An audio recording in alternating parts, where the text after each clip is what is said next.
next segment with the president. Let's hear what the president has to say in requesting us to support him to do some business.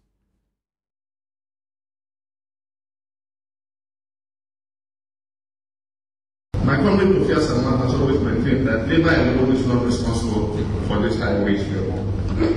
He says there are both and Article 71 workers who also contribute to the wage bill.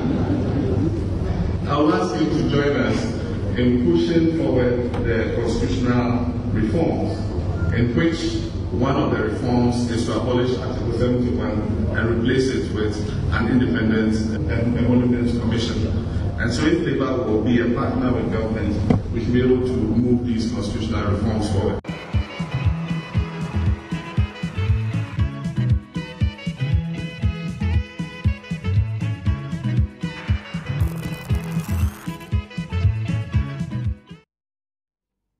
Okay, thank you very much. Welcome back. And the constitutional reform, the recommendations that were made by the Commission were accepted in the white paper by the government. And the white paper, I'm reading page 13, the very first item, that is 8th issue, that is determination of the conditions of service of some public officers by the President. It says that government accepts the recommendation that an independent emoluments commission should be established to determine the salaries, allowances, and emoluments of all public officers. And I like the sound of this. From the President to the lowest ranking public officer. And then when you move on in that same document to page 23, the 4th issue says conditions of service of public officers. Government accepts the Constitution Reviews Commission's recommendation for the constitutional establishment of an independent emoluments commission for the amendment of the Fair Wages and Salaries Commission Act to reflect the proposed regime on conditions of service for public officers. Well, the Constitution review process presently is in some, is frozen, so to speak, until the Supreme Court makes a determination on the suit that was taken there by Professor Stephen Kweku Asare, challenging the whole process as unconstitutional. So my question is, what exactly is going to happen? For example, will it be the case that per what someone like Doa Jaho, the Speaker of Parliament, enjoys, according to the Presidential Committee on Emoluments for 2010, the Speaker is supposed to enjoy these privileges or benefits. He has office accommodation. When he's in office, this accommodation, he's supposed to enjoy fully equipped with adequate staff, the entire legislature to be determined by the parliamentary service. When he's on retirement, he gets nothing for that. Then residential accommodation as well, fully furnished, official accommodation, no option for any other form of accommodation, free utilities, security, 24-hour security service. Then when he's on retirement, he gets 1 security personnel. Transportation, 1 official vehicle, fully maintained, comprehensively insured, fueled and chauffeur driven. That's whilst he's in office. When he's out of office, 1 vehicle, comprehensively insured, chauffeur driven, maintained and fueled by the state. That's when he's on retirement. Overseas travel for official business. Whilst he's still in office, he gets first-class airline ticket, 5-star hotel accommodation. That's what he gets if he has to travel. And when he's on retirement, protocol courtesies should be made available to him. Medical and dental services, including insurance. When he's in office, he gets it for himself, for his spouse, children under 18 years of age. A maximum of 4 children are supposed to get medical, dental services, including insurance. Then, when he is on retirement, he alone gets those medical benefits. He has other benefits, including gratuities. That is when he has retired. Gratuity, utilities at the residence. Of course, you know what the president was supposed to enjoy, and we have debated some of those issues over the period. You know, they take salaries ranging from 12,000, which the president President Mills sought to tweak a bit, or is it President Mahama also, from 12,000, between 12,000, 9,000, 8,000, 7,000, and 6,000. That is from the president to ministers of state, to ministers who are MPs, and to regional ministers, and to deputy ministers, and the chairman of Council of State, and members of the Council of State. Okay, so I just read you that bit of the speaker and the privileges that they enjoy. The deputy speaker has similar other things that he enjoys. Members of parliament, when they are in office, fully equipped, appropriately staffed. That's an office that they are supposed to get. That's supposed to be provided by the state through the parliamentary service, parliamentary office in the nation's capital. Now that is finished. They get one in the constituency, and they get a research unit, residential accommodation, official accommodation, or 20% of consolidated salary in lieu of use of official accommodation, or utilities and furnishing to be borne by the NP. This one, not the state. Transportation, state to provide one vehicle for each MP, available every 2 terms. But on retirement, they don't get anything. They get the medicals, they get the travel. For travel, they get 4-star and business class tickets. And then the missions abroad are supposed to assist them. They get insurance for 4 children. And then when they are leaving office, they get resettlement grants once only. That's a gratuity that they get. It's a tall list. And when you get to know how some of these things are calculated, you'll be marveled. But do they really get all of them? That's another question. Nana Dazi. Yes.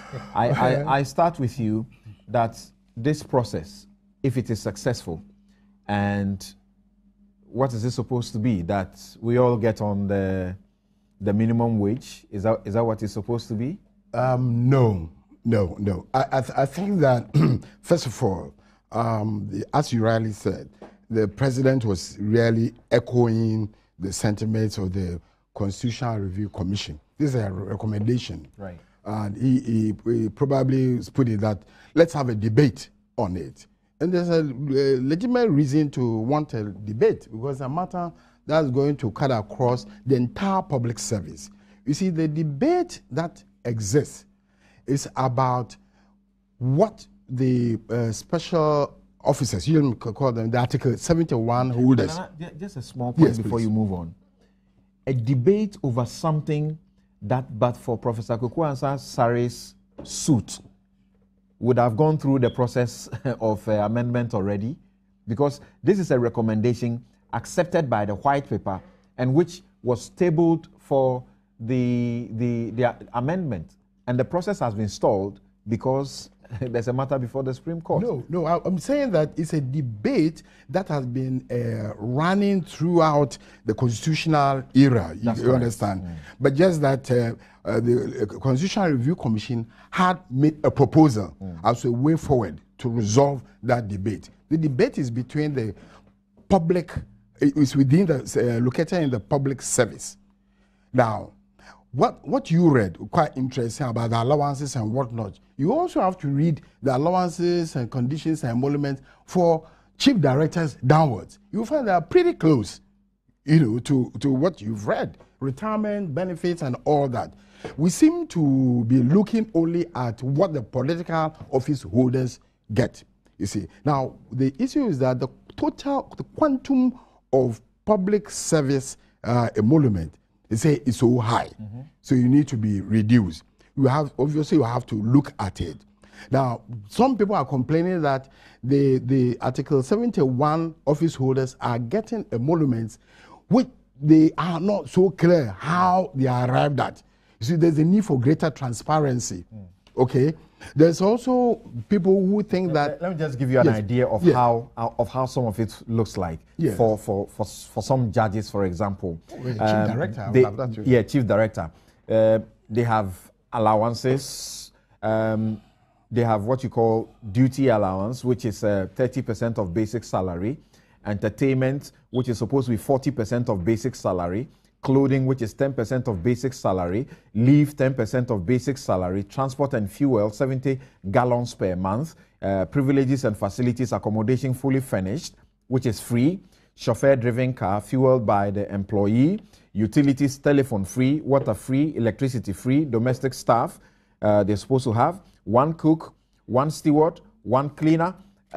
And that's how the list looks like for Article 71 persons. Yes, but I'm saying that you should look at what it is for also, say, a chief director. It's pretty close.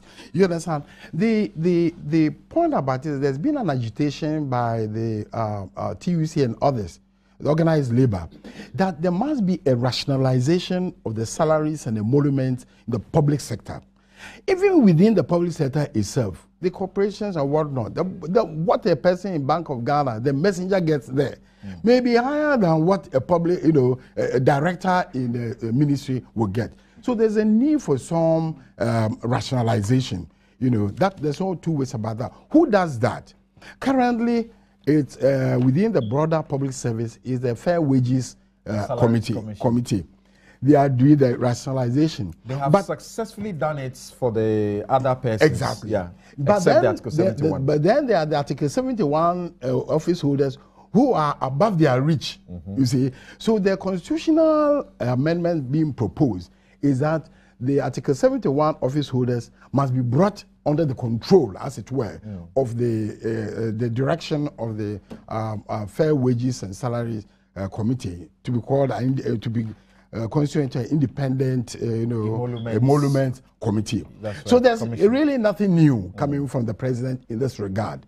The question is, should we go on with it or not? There are big arguments. You see, there are two categories of persons. Those in the Article 71, a lot of them, their positions are they are transitory. I mean, 4 years, you are out. That's for the MPs. And for the MPs and whatnot. You get me?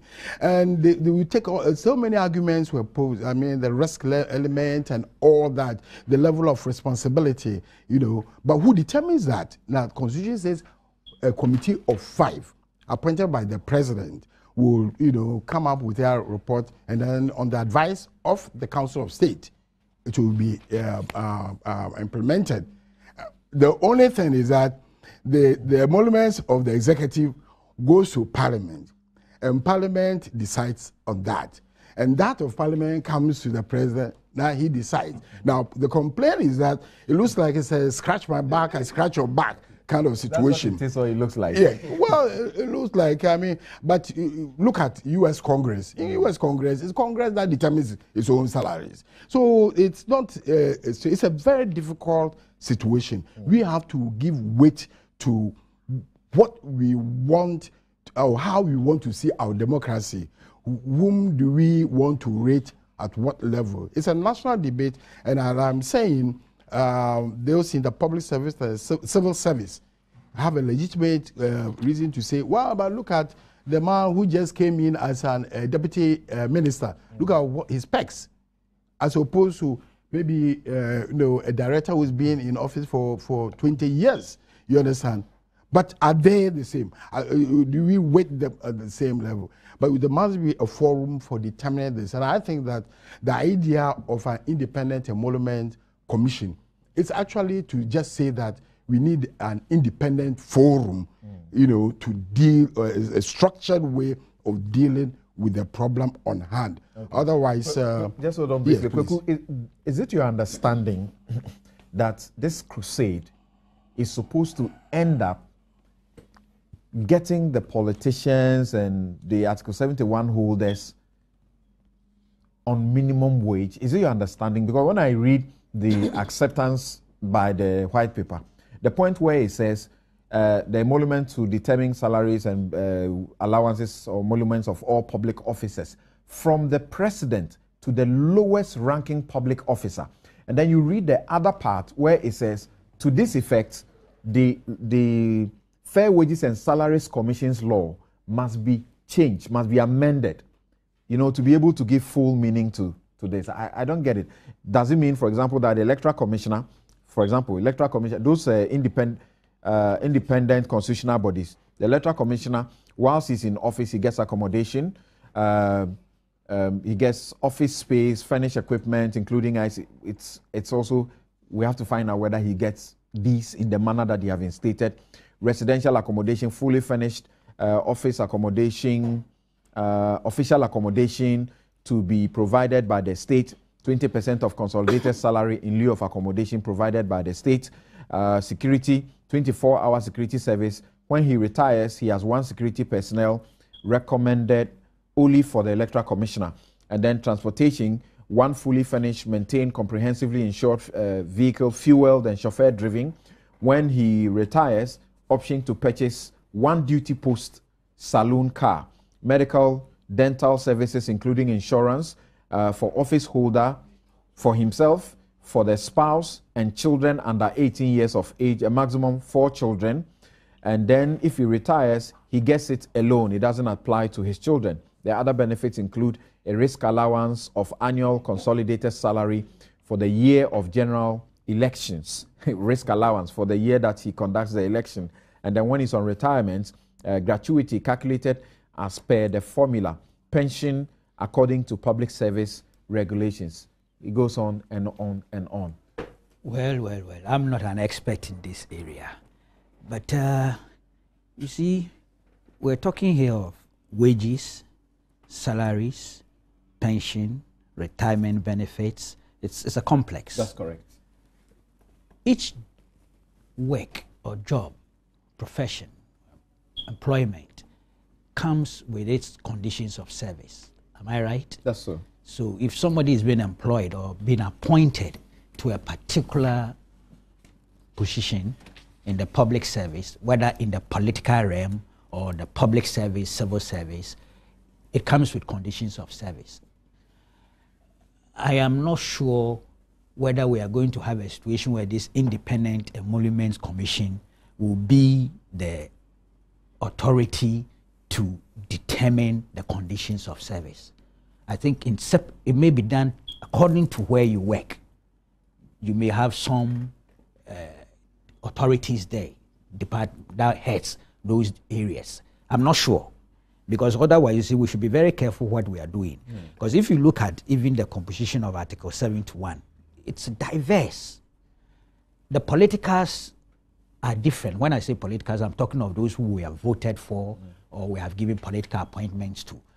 From the other groups like the Auditor General, you know, the Accountant General, all they are different. These are career elements who sometimes come on contract. They have an employment, they retire at certain ages. Right. You put the judges also in different contexts. Some have career progression even over a long period of time. So I know the experts out there can deal with this issue much better than the layman view that I'm taking. I think we've arrived at the general theme running through the recommendation gives the impression as though these are going to be put on minimum wage. The president speaks about the fact that he agrees with Labour when they say that they are not the cause of our poor state, because we have complained over the period that salaries for them alone, it takes 70 or more than 60% of funds that we generate. And he says, no, it's not just Labour. Article 71 office holders are a major part. The principle equal work for equal pay would apply. We are all not the same. We are not going to be able to put out the regimented, society. I'm not sure we are going to do that. It's almost a mission impossible, because of the nature of the work we all do in different places, comes with different stress, different conditions. It's a very complex thing. And I would not sit here and pretend I have a solution to it. We have arrived at where we have because we've played some political football with Article 71. office holders and the retirement packages, especially the controversies that we have generated ourselves, especially the politicals, when there's a transition, it becomes a huge problem. There is also the point that you see there are people who have been beneficiaries of this particular thing over and over again. Mr. Daisy is here. The PNDC functionaries, they had ex gratia at the end of the PNDC. Virtually almost all of them were part of the NDC administration. First and second, third, now we have fourth. Some of them are the same people. They are still getting ex gratia. There are members of parliament who have been there for years across the political divide. Those who have been there for a decade, over 2 decades. They are retained. So they fit in again. They are collecting ex gratia. Okay? Of course, there are some who lose out, especially ministers, the kind of position they hold. If a minister who is not a member of parliament is dismissed after 2 years, he's gone. Okay? Some leave their professional jobs and come into politics. So there is the principle. Is this supposed to be an enticement? Yeah, yes, it's a part of one. It is an enticement. It is also to prevent corruption. It is also to bring dignity. Look, it's a whole philosophy. There is an element of sacrifice. Once you take public office, it's a privilege. And you are recognized. So some privilege comes with it. There is a philosophy that we must ensure that there is dignity. Some dignity must come with that office you are holding. But it's also accepted that there must be an element of sacrifice, altruism. It's a combination. It's a very difficult thing. It's not peculiar to only Ghana. You go to Singapore, Canada, and all the rest, you have this debate that has gone on. Indeed, the committees we've set up, Green Street, Chinrihesi, Yamson, read their reports. They all had to go back to look at other practices, best practices across various jurisdictions, and see that how best do we fit into our country. So why do we want to change it? No, because one, I said we've played political football. We've not been sincere with ourselves. We've distorted things. We have tried to achieve political capital out of it when this one is out there. The way we've handled it, and of course the cost involved. Very huge. It's huge. So that is a legitimate concern, and that is why we played on the keyboards of people's emotions. Okay, we know the cost is there. And that is why it is said that in doing so, in scheming this thing, you must look within the economic milieu that you live in, the economic conditions, the environment, ought to impact on how we arrive at the figures and the retirement packages that we'll give. It's a very delicate, very complex thing, especially when you have also a lot of people out there whose wages, salaries are not things you can write home about. It's an explosive mix. Nana Kumia, see, the impression I'm getting so far is that nothing really is expected to change. Just the name of a commission, Independent Emoluments Commission. So what's the point, really? Well, did I? Well, yeah, that's the impression I got. Then I was a poor communicator. No. Kwesi, Kweku, I believe that you said quite close to the issues as far as I'm concerned. If you're not careful, you would think that what the president is doing is just playing to the gallery. It's just populist politics. You see, we are talking about cost. Essentially, that is the problem. The size of emoluments for Article 71 and its effect on the national purse. This is what is driving the president to call for this review. You know, just 2 years ago or so, the president, they put every effort into expanding the size of Article 71.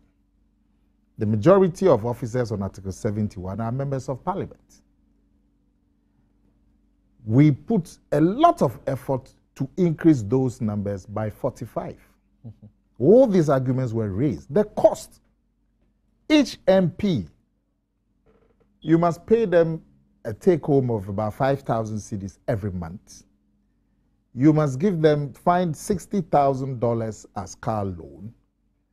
You must find accommodation of about $2,000, $3,000 a month for the 4 years for each MP.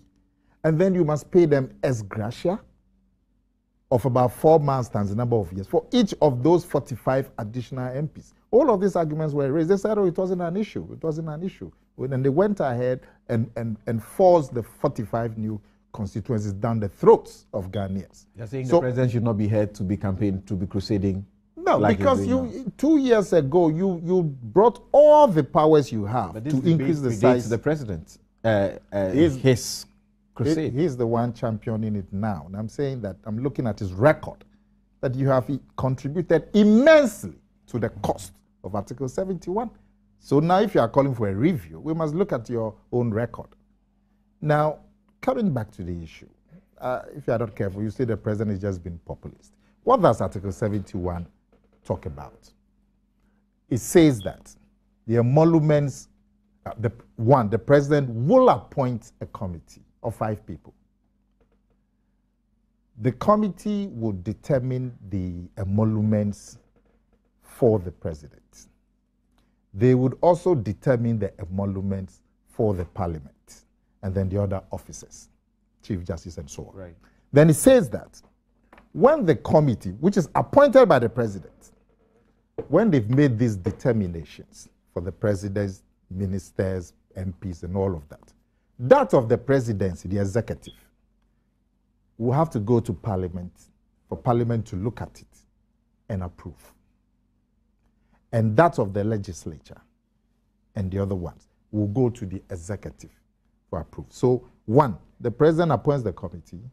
2, the president appoints approves the recommendations they will make for parliament. And then the parliament to approve the recommendations they make for the presidency and the executive. So right from the get-go, there is insider deal. Right there. What we call scratch my back, I scratch your back. So once the two bodies, the presidency or the executive and the legislature, once they agree, then they can pay themselves whatever they want. Because mind you, the 5-member committee appointed by the president will do extensive consultations with the president in arriving at his emoluments. And they will do extensive consultations with parliament in arriving at their emoluments. Now, part of those consultations is that the parliament will ask, what are you giving the president? You are giving him this and that and that and that. And you are giving the minister this and that and that and that. Then ours too should be this and that and that and that. So the backwards and forwards is between the presidency, the legislature, and the committee. And then when they finish, it's something that the 3 of them have determined for themselves. And what has been happening is that anytime these determinations come into the public domain, the public is outraged. So there's an insider deal, scratch my back, I scratch your back, and the public is cut out. And it's become something that agreement. In fact, one the Independent Emoluments Commission, you see is a cure to this mischief. I'll come to that. One professor actually, I think it's Professor Kweku or Azar, the fair person who's taking it, he said that it's a bipartisan raid on the national kitty, and that is described the situation exactly. Now, what is the president proposing? He says that we should scrap all of this. I think it's an entrenched. Is it an entrenched clause? Yes. And so an entrenched clause. The president is repeating what is in the Constitution Review Commission's recommendation, which has been accepted by the president anyway. But now, so the procedures for changing an entrenched clause, we all know how difficult it is. Yes. Now, you are calling for a change of an entrenched clause. You want to set up something that you call will be independent. Okay, it's all well and good. I would propose that these emoluments that are arrived at for the executive and everybody, they are done upon consultations with everybody.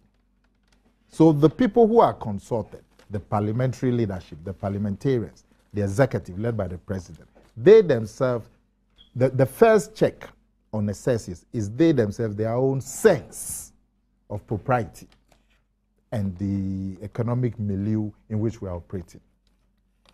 Secondly, the Fair Wages and Salaries Commission is supposed to be the main body in charge of public emoluments for public officials.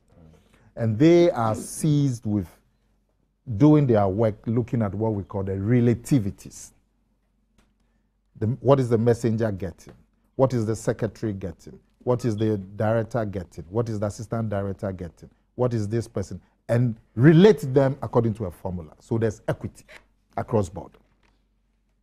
The work of the committee that the president appoints that determines Article 71 doesn't seem to be done with any relativities. It's just negotiation between the parties. So let the president appoint his committee. The people who are consulted, the legislature and the executive, let they themselves act as a first check by considering the recommendations in the light of the economic circumstances. 2, they must subject it to the Fair Wages and Salaries Commission, who will look at how it will affect relativities across the system, from up to the messenger. It will be, I believe, it will be a quicker way of getting some fairness and equity, as against going to go through this long procedure of amending an entrenched clause. Okay. But I believe that this sentiment actually depends on whether or not the recommendations survive the Supreme Court's writ that is currently pending. So that will be a different issue. Nana, hold on there. Let me take a break. We'll return and continue with this discussion of Article 71 office holders and the President's appeal for support to scrap the Article 71 manner of paying these entitlements and to go by what has been proposed by the Constitution Review Commission. If we're going by that, what will change substantially? That's the critical question that I'm interested in, and I guess you also are interested in. We'll be right back.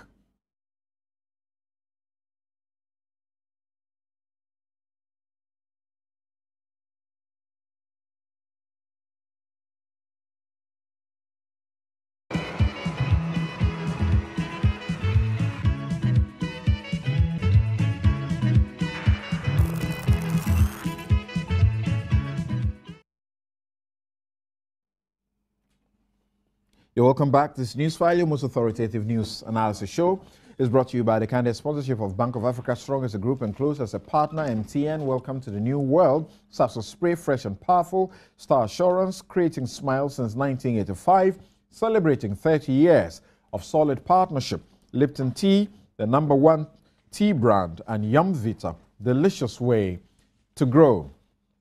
We're still talking Article 71 and what exactly the President's call on the back of the Constitution Review Commission's recommendations accepted already is supposed to do. I have some of your messages I'll be sharing with you right after we hear from Dr. Franklin Odro. Now, if you get to know those of the chief directors, sometimes we seem to forget that they are really getting quite a substantial bit. And some of them, when you look at the pensions calculations, you can safely say that they bleed the public purse more than the salaries given to labor put together. Just before I get your take, when it comes to the facilities for the president, we've talked about it over and again, and I just mentioned to it in a passing, but I'm being told that many people may have forgotten. This is what it looks like. Facility, privilege, or benefits for the president. Office accommodation, of course, he deserves that when he's in office. Adequate and appropriate staff and material resources, including furnishing, transportation system, and up-to-date equipment for effective communication determined by state protocol. When he's on retirement, state to provide staff not exceeding 4 persons, furnished and up-to-date office and communication equipment. That's when he's on retirement.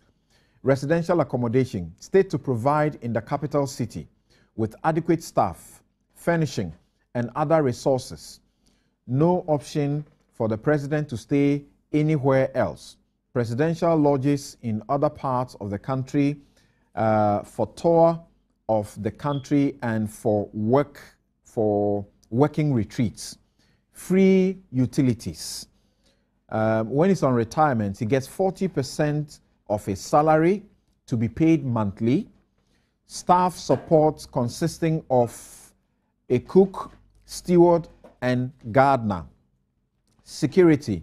Appropriate security measures provided by the state at the office and residence during travel.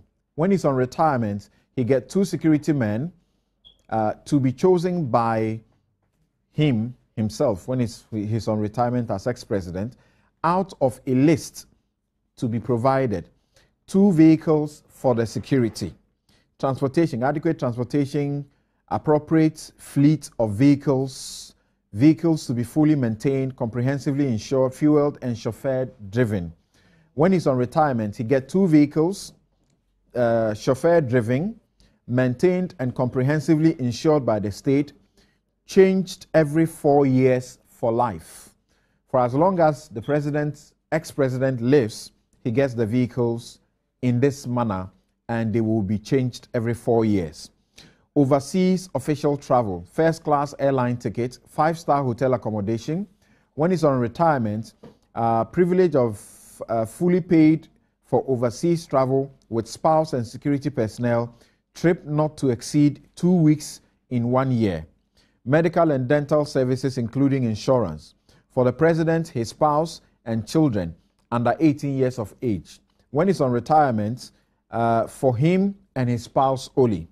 And then other benefits. Pension, he retires on his salary, gratuity calculated according to a certain formula, and so on and so forth. What do you look to in this crusade for a change? Well, first of all, really, this is not new thing. I think that the debate, and as have been expressed by my colleagues here, have been on. And for me, I was really wondering what kind of support that the president was calling for. I mean, standing before TUC and asking them for support, I didn't really understand what support. What do you mean? I don't know what he wanted, because there is a body of language or opinion on this matter, which has been expressed in the work of the Constitutional Review Commission, which a white paper, as you rightly said, has been issued affirming those recommendations. If not for the legal suit, I'm sure this process may have gone far. And so, really, I wasn't too, I didn't know what motivated the president to say that. I don't know whether it was, as Nana Kumia said, maybe a populist trying to get some sympathy from the TUC. But the point here that, coming back to your question, is what exactly are we trying to seek? What is the mischief are we trying to cure here? Is it because of the contribution of Article 71 holders into the wage bill? If it is, what exactly is that contribution? That's the reference he made. Yeah, but what exactly is that contribution? I think it will help the debate if we do have an idea of the percentage of that to the wage bill broadly, because I think that will help inform the kind of debate and discussion and what kind of reform that we need. Secondly, I think there are 2 elements of this discussion. The one that has to do with the conditions of service of these officers, which you have sort of listed some of them, and then the ex gratia that comes to some of these officers. And I think the need to rationalize this and to have a better conversation around whether people of those office holders are justified in getting these benefits. The justification element has to be talked about, or they don't really need it. Do we need deputy ministers or minister of state to have cooks to live in a government bungalow free, don't pay utilities in this day and age? And really, if we're also talking about whether because of our current economic situation and therefore... The deputy minister's reference, I think they pay for now. I think they pay for utilities. Well, I'll try and clarify as we move on. That was a directive from the president. I remember, saying that they should... That's right. But does it negate what... is it temporary measure because of the economic challenges that we're facing, or is going to be permanent?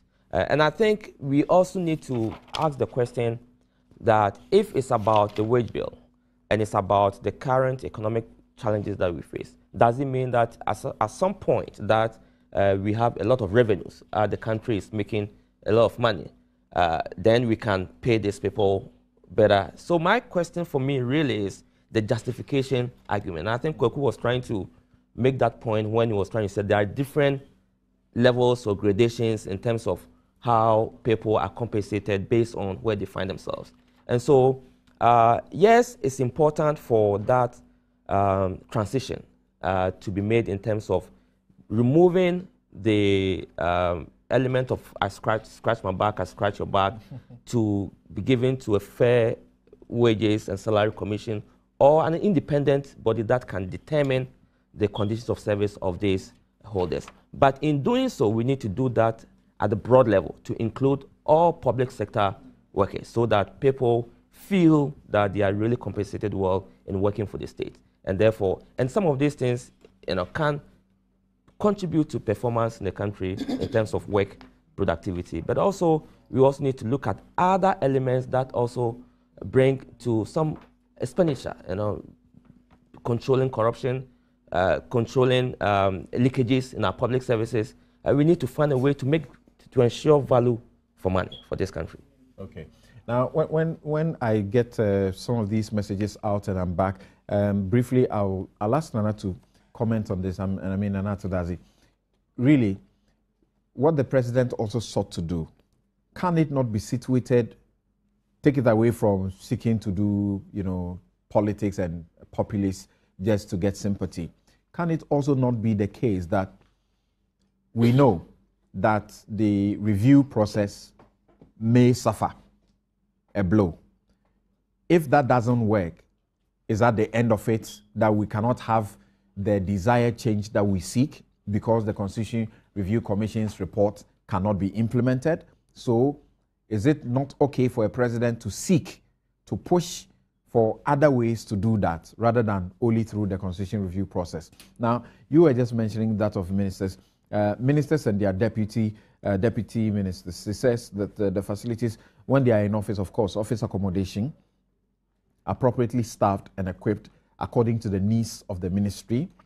On retirement, there is nothing. Residential accommodation, fully furnished official residence. If government is unable to provide one, then they get 20% of their salary in lieu of that. When they are on retirement, there's nothing for that. Security, 24-hour security. On retirement, nothing of that. Transportation, 2 official vehicles, a saloon and 4-wheel drive. Comprehensively insured, maintained, fueled, and chauffeur-driven vehicles for the office holder. 1 vehicle for the office. That is the point where when they retire, they have the opportunity to have 1 duty post saloon car. Then overseas travel for official businesses, they travel on business class airline tickets. They are supposed to be accommodated in 4-star hotels, and then they have protocol courtesies available to them. When they retire, nothing of the sort. Medical and dental services, including insurance for the minister or the deputy and their wife or wives and the children under 18 years of age. A minimum or a maximum of 4 children only. And then other benefits. It is gratuity as calculated according to a formula that you don't have the time to go through on this platform. Now, some of the comments that have come in that I want to share with you are here. As far as the matters we have discussed so far concerned. Now, this one from Ibn in Mamprobi. He says, there was so much noise during the real Madrid versus Juventus match last Wednesday. Where was the Ghana Traditional Council? The rest of what you said, I cannot be your conveyor belt. Asanko in Santa Maria says, it seems demonstrations have become a fashion.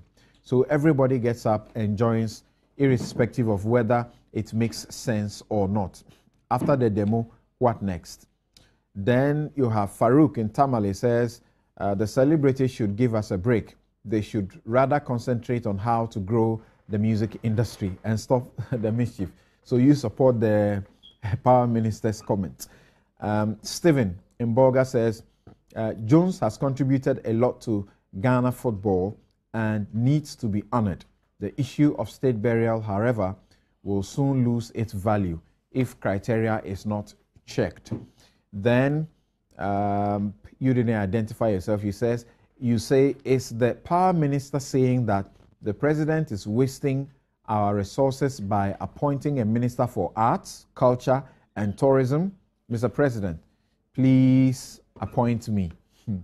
Dennis says, government communicators and opposition party communicators must learn how to communicate well. Thank you. You did identify yourself. You say, please, government and NDC spokespersons must know that telling and giving explanations and arrangements being made is never the answer to the doomsday.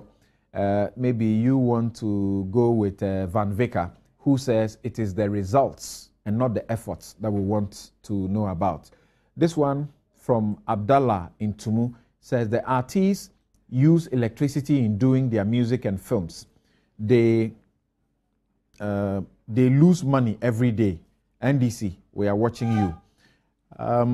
Williams in Siani says, please kindly ask Nana Komia how many megawatts of power did the NPP add to the national grid when they were in power for 8 years? Okay, so that's the blame game there.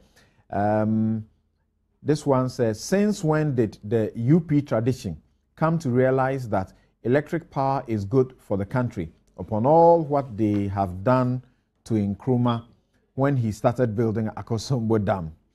Now, this one says, this administration should be ashamed of itself and the legacy it wants to leave for Ghanaians. Their priorities are simply fake. Okoto Brija sent that one. Francis in Ho says, the president once told us that he has solved the doomsday. I want Kweku to remind him, to remind me of the dates.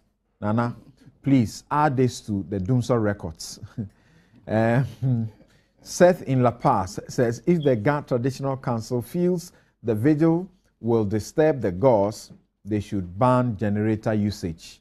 Then you didn't identify yourself. You say, please tell Nana Ato Dazi that there is one solution. The president can make diesel generators duty-free and reduce the price of diesel until the problem is resolved. I hope we're also thinking about the pollution in the air. It's terrible, and the long-term effects. David says, it is a big relief to have Article 71 scrapped. It is causing Ghana huge financial hemorrhage. If done well, it will save us much money and we will know the real patriots. Wahab, Abdul Wahab, says, with the salaries issue, everyone, executive, legislature, and judiciary, should be giving a fixed percentage increase as giving to the civil servants. Okay? Tete Inada says the diversionary strategy won't fly. Mr. Mahama, fix the doomsday. Okay, you feel that he put this one out so that it will divert attention. Interesting. This one says, in Burkina Faso, DCEs ride motorbikes and yet they do not complain. Ghanaian politicians are tricksters. Ibrahim in Wa sent in that one. Please educate me. Which is better? Pension Act 776, that's a new one, or Act 247, the old act.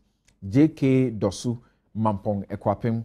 Well, there was a presidential commission set up and it went through the country. He also did some expert work and came to the conclusion that the new one is what we need. In fact, the old one actually bled the nation a lot.